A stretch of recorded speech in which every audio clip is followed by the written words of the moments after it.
Tara guys, pupunta nga pala tayo ng Mall of Asia ngayon at samahan nyo ako hanggang dulo. Mamamasyal nga lang pala kami dun mga baby love ko sa Mall of Asia. Mag-i-enjoy nga lang pala kami dito sa Manila kasi saglit lang din naman kami dito. At ito na nga, papunta na nga pala kami ng Mall of Asia nyan. At habang papunta nga pala ako dyan mga baby love ko, nag-e-edit na rin ako dyan. At para malis na rin yung oras, kapag vlogger ka nga talaga mga baby love ko hindi mo sasayangin ang bawat oras. Uy, charot! Napakaganda nga pala yung mga kapaligiran dito mga baby love ko at nare-relax ka. Maraming salamat nga pala sa panonood sa mga mini vlog ko. At happy 35k followers na nga pala tayo mga baby love ko. Basta wag nyo kalimutan i-follow tong Facebook page natin, like and share and pa-subscribe na rin sa YouTube channel ko, Nash Morales Vlogs. Thank you. Uy! At ito na nga pala mga baby love ko, nakarating na nga pala kami sa Mall of Asia. At pagbaba nga pala namin dyan mga baby love ko, nakita ko nga pala tong eroplano kaya binidyohan ko na rin. Mga kasama ko nga pala dito mga baby love ko, yung pamangkin ko. At syempre yung mga kapatid ko rin. At nakita ko nga pala itong mga baby love ko, yung pangalan ng Mall of Asia. At syempre mga baby love ko, may hinihintay pa kami para pumasok dyan. At syempre mga baby love ko, magmuni-muni muna kami dito habang may hinihintay kami. Sulitin nga pala namin pagpasyal dito sa MOA. Mga ilang minuto nga lang pala mga baby love ko, pumunta na kami dun sa loob ng Mall of Asia. Pakyat nga lang pala kami dyan at nakita ko na naman itong pangalan na Mall of Asia. At pagpasok nga pala namin dyan mga baby love ko, nakita ko nga pala tong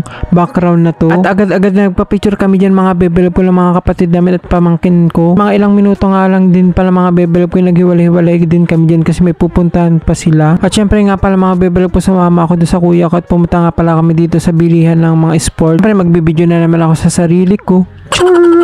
Uy! At pumunta din nga pala kami mga baby love ko muna dun sa likod nitong MOA. Nandin nga pala namin tong Ferris wheel nito at napakalaki nga pala yan mga baby love ko sa personal. At magtitingin-tingin nga pala ako dyan mga baby love ko yung sasakyan ko mamayang gabi. At pagtingin ko na naman mga baby love ko sa kakalangitan ay ito na naman ang nakita ko, may aeroplano kaya binidyohan ko ulit. At pumunta nga lang pala kami mga baby love ko dun sa harap ng MOA at ito nga pala yung nakita ko. Napakaganda nga pala niyan mga baby love ko at pwede rin kayo dyan magpicture. At mga ilang minuto ulit mga baby love ko, pumasok na naman kami doon sa loob ng MOA. Nakita nga pala namin tong Barbie the movie. Ito nga pala yung Barbie na tindahan ng mga damit at saka mga sapatos at mga manika. At meron din nga pala dito sila mga background na pwede kayo dyan magpicture. Picture nga pala dyan mga baby love ko, yung mga kasama ko at mga pamangkin ko. Syempre ang gagawin ko nga pala mga baby love ko, nag-video na naman ako sa sarili ko. Huy! At nakita ko nga pala tong shop ng bench at may mga K-pop group. At pagpunta nga ulit namin doon sa likod ay nakita ko nga pala tong NBA store. At napakaganda nga pala ng mga baby love ko kapag gabi pala dito sa likod ng MOA. Relax ka talaga mga baby love ko. At agad-agad pumunta nga pala kami dyan mga baby love ko dahil magra-rides na daw kami. Siyempre nagtitingin-tingin ako dyan kung ano yung sasakyan ko. At nag-usap-usap na nga pala mga baby love ko yung mga pamangkin ko at mga kapatid ko kung ano sasakyan namin. Pero ang ending nga pala mga baby love ko, kami lang pala yung sasakay. Ito nga pala yung napili namin sakyan ng mga pamangkin namin. Pala yung car na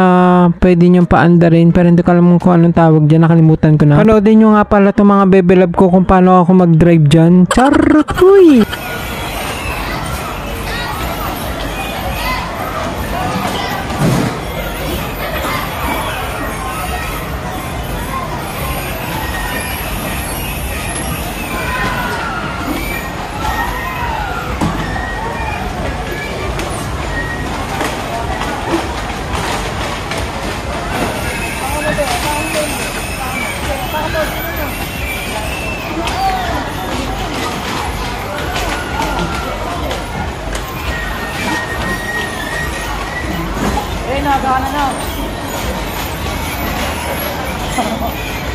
Pagkatapos ko nga pala mag-ride dun sa car na yun ay bumili kami ng ticket para dito naman sa drop tower. Pangatlong beses ko na pala makakasakay dito sa drop tower kaya hindi na ako kaba-kaba dyan. Sa oras na nga pala yung mga baby love ko, iniwan ko na yung tsinelas kaysa malaglag pa. At hindi nga pala ako dyan kabado kasi sanay na ako sumakay dyan sa drop tower. Matapang yan. Charot! Huy! Sa mga baby love ko, huwag kalimutan yung i-follow tong Facebook page natin. So din nyo nga pala mga baby love ko kung anong nangyari sa amin dyan. Huy!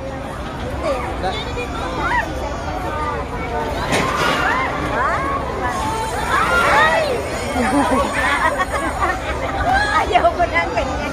Kahit ako.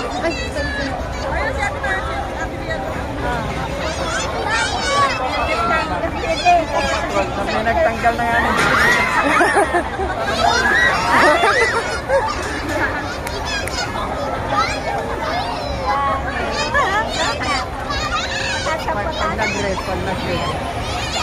Pag nag-grade.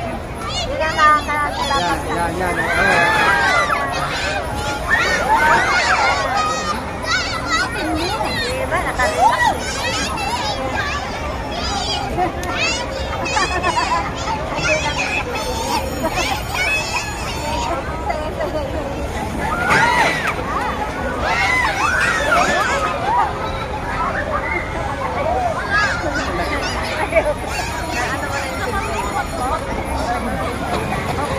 Lahat sila, lahat po sila.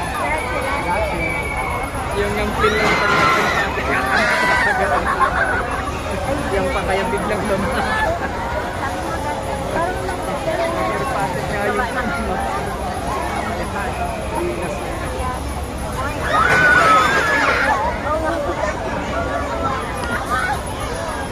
ba't lalayo pala tayo? Ito kayo. Ay, ito ay. May tayo. Ayun tayo. Ay, so kanila.